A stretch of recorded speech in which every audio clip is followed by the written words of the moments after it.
ঢাকা বিশ্ববিদ্যালয়ের রাজনীতি বরাবরই উত্তপ্ত আলোচনার বিষয়।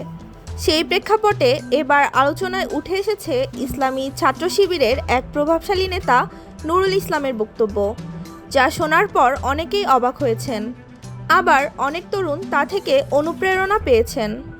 তিনি বলেন, শিবির কেবল একটি রাজনৈতিক সংগঠন নয়, বরং শিক্ষিত, নৈতিক ও আলোকিত সমাজ গঠনের সংগ্রাম। তার এই বক্তব্য ঘিরে সামাজিক মাধ্যমে চলছে তুমুল আলোচনা। কেউ বলছেন এটি তরুণদের নৈতিকতার পথে ফেরার ডাক, আবার কেউ বলেন এটি রাজনৈতিক প্রভাব খাটানোর কৌশল। বাংলাদেশের রাজনীতিতে ইসলামী ছাত্র শিবির নিয়ে বরাবরই রয়েছে বিতর্ক। একদিকে তাদের বিরুদ্ধে রয়েছে নানা অভিযোগ ও সমালোচনা, অন্যদিকে রয়েছে একটি অংশ যারা সংগঠনের ইতিবাচক দিক ও ছাত্র রাজনীতিতে অবদানের গল্প শোনাতে চান।